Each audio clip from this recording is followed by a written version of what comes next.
Morning, everybody. Gonna try to pull a half day here on Saturday. So I got some windshield time. Figured I'd reach out to and talk to my friends here. Okay. Those of y'all who've been watching my videos know that I grew up in the 80s and early 90s.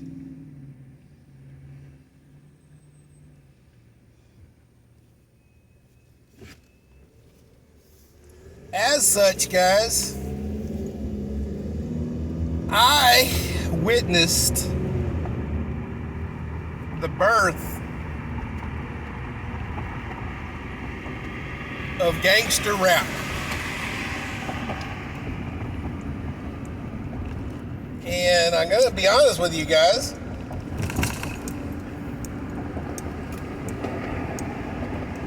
There would be a lot of Karens and butthurt little millennials out there if they heard the lyrics to half the stuff that I grew up on.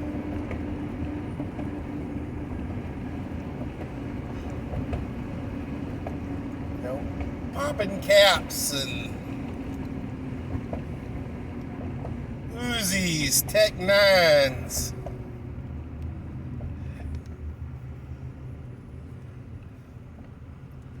Which I actually had the opportunity to buy a Tech 9 about 2 years ago. And man, I really think I should have popped on it now in hindsight. But man, I'm like, ooh, a Tech 9? I ain't heard about them things since I was in high school.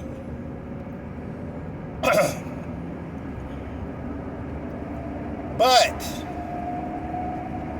because of what gangster rap used to be, and rap was originally a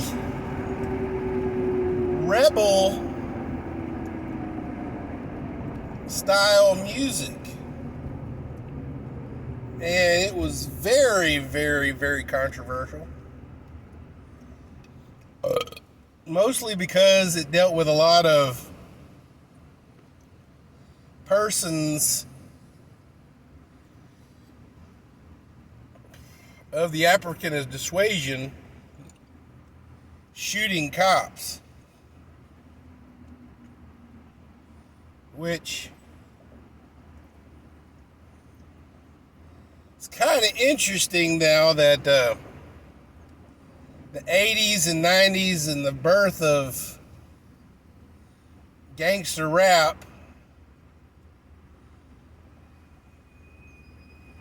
persons would idolize or at least like the music, buy the albums talking about killing cops, smacking hoes, shit like that. Very non-mainstream.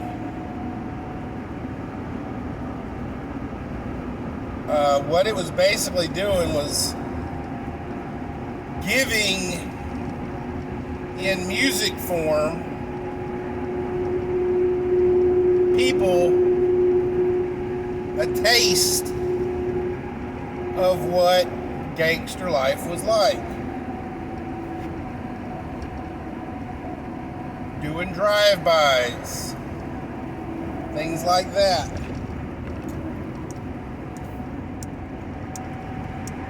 Nowadays,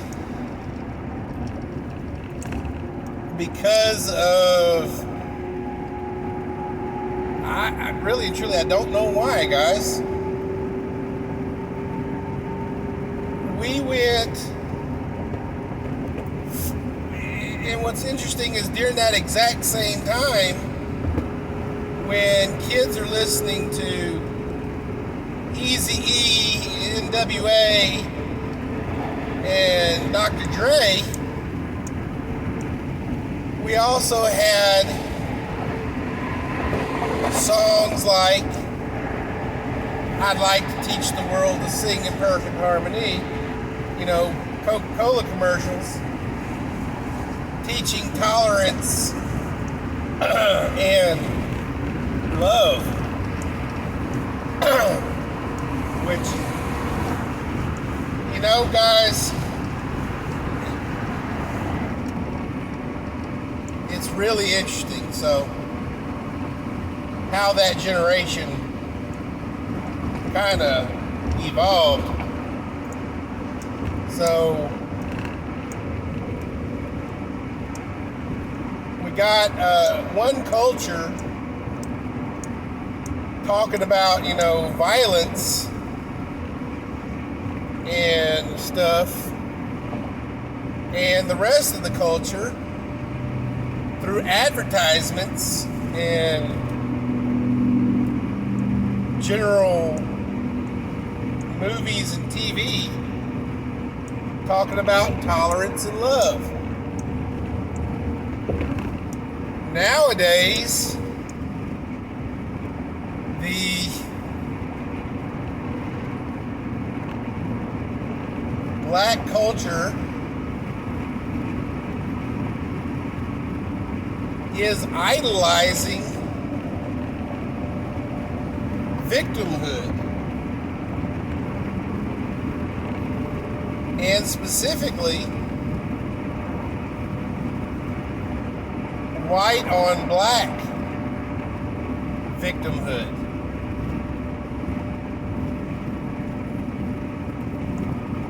And even more specifically, white cop on black victimhood.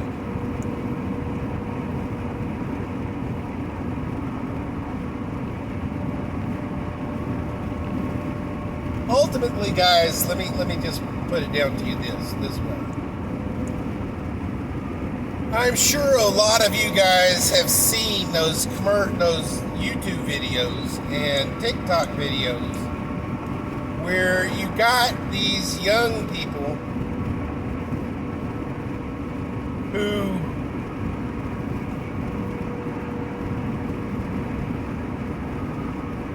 learned some penal code. Friend told them, or Google told them, or somebody told them, hey, this is your right.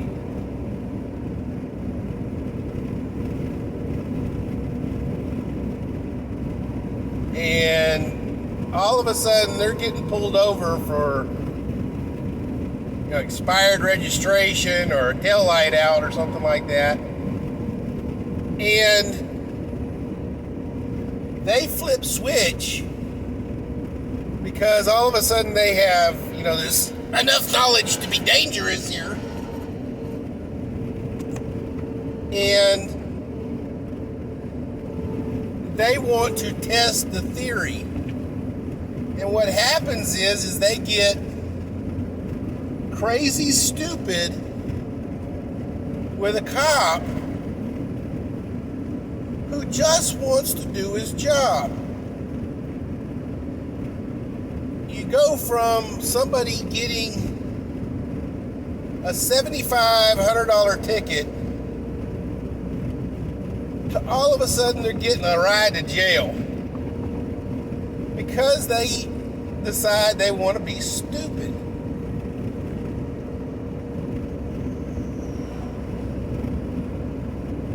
Now,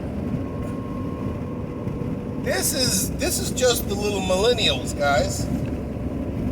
Let's flip the script now also to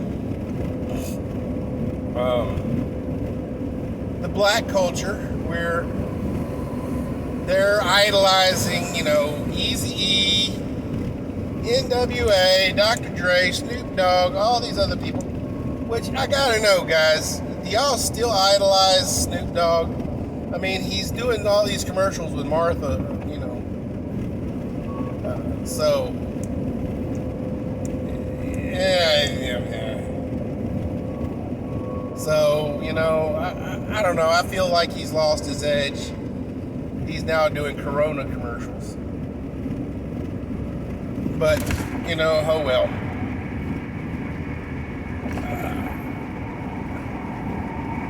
You also have Ice-T doing reality TV series about him chasing some tail, and what is it he's doing? He's doing commercials with Stone Cold Steve Austin about something cold. I think it's like AC repair or some shit.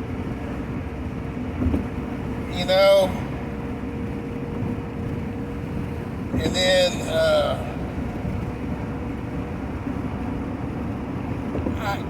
I don't know, guys.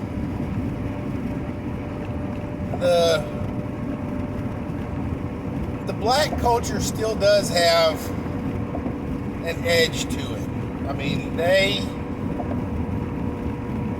honestly feel, because of welfare destroying the black family and the absence of fathers in the household, the black culture is broken.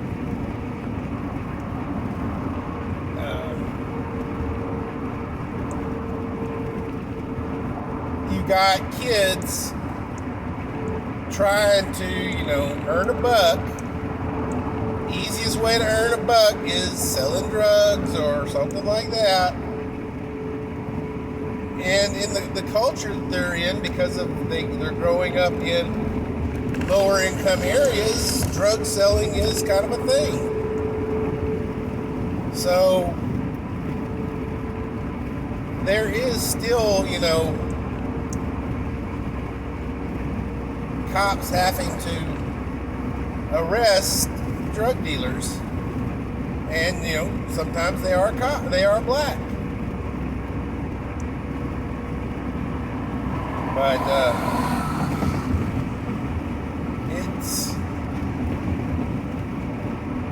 it's almost like nowadays,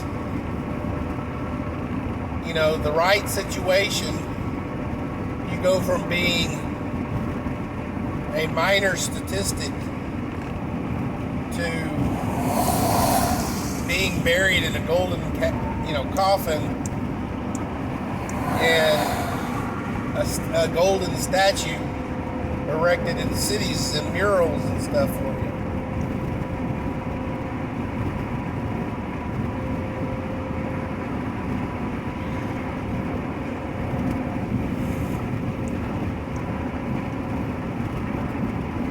Ladies and gentlemen,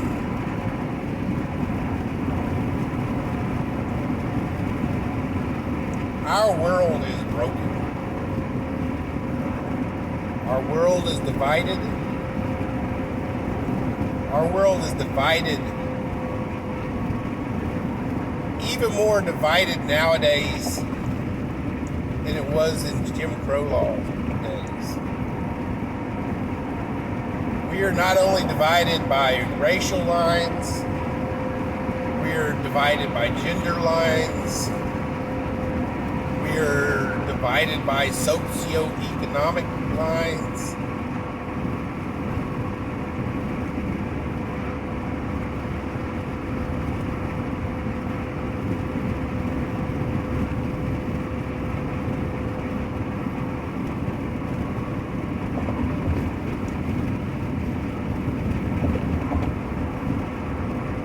You know, in my last video, I said we need a hero who's larger than life. You know what's bad is whenever you have a single hero. That's when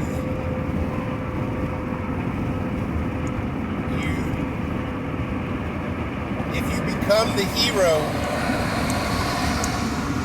as Donald Trump was, you also become a target. You gotta have really thick skin and a hell of a lot of security.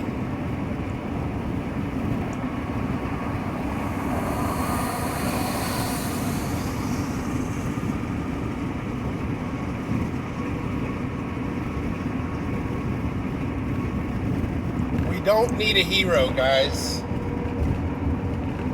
We need to become the heroes. We, the people, are pissed. And we, the people, need to become the heroes of this story.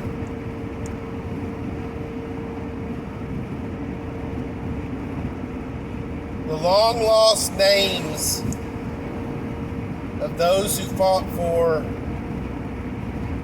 our original freedom, those spirits need to come alive again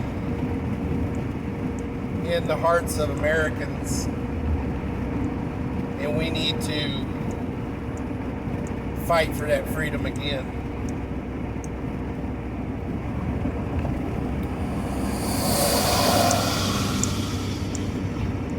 Let's go, Brandon.